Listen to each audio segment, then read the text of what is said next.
Bonjour Daniel Chaumette, vous êtes le secrétaire Bonjour. général adjoint du syndicat Unité SGP Police FO. Il y a une vraie menace aujourd'hui, Notre-Dame, Orly, Magnanville. Il y avait eu également les Champs-Élysées, bien sûr, avec Xavier Jugelé. Est-ce que votre métier aussi a changé face à cette menace?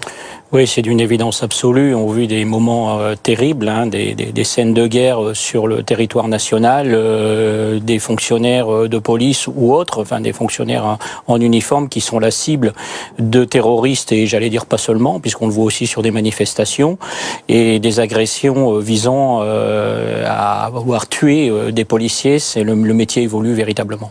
Est-ce que ça veut dire aussi que la formation doit évoluer, l'entraînement également, face à ces nouvelles menaces? C'est évident, il faut que l'on travaille sur la perception qu'on a des agressions de policiers. Il faut que les peines de justice soient réellement appliquées pour les agresseurs de policiers ou des forces de l'ordre. Ça, c'est une première chose. Ensuite, il faut des moyens de protection appropriés. Il faut évoluer sur les gilets pare-balles, notamment, les faire à la fois extrêmement efficace mais relativement léger pour pas que les policiers soient engoncés et gênés dans leurs mouvements. Il faut travailler évidemment sur des interventions lorsqu'il y a beaucoup de public. On le voit sur le parvis Notre-Dame. Il y a des centaines et des centaines de personnes autour et je salue bien évidemment le professionnalisme et le sang-froid de mes collègues ici mais aussi sur les Champs-Élysées qui ont réussi à anéantir des fous fanatiques alors qu'il y avait énormément de public autour. Il y aurait pu y avoir des dégâts beaucoup plus important que ce qu'il y a aujourd'hui. Donc ces interventions en milieu extrêmement peuplé sont difficiles. Il faut évidemment travailler sur la formation continue.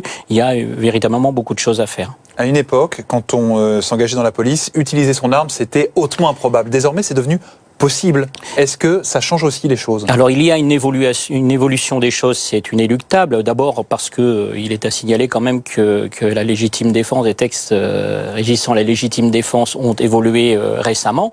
Il y avait clairement une appréhension pour les policiers de faire usage de l'arme qui après était la cible de la justice, etc. Aujourd'hui, face à cette menace terroriste, face à ces meurtres de policiers, effectivement, il faut une réaction proportionnée. On a affaire à des gens qui interviennent avec des kalachnikovs, avec des gens qui interviennent avec des armes blanches et qui veulent véritablement tuer des policiers. Et là, en l'occurrence, les policiers font usage de l'arme, mais évidemment dans les règles de base.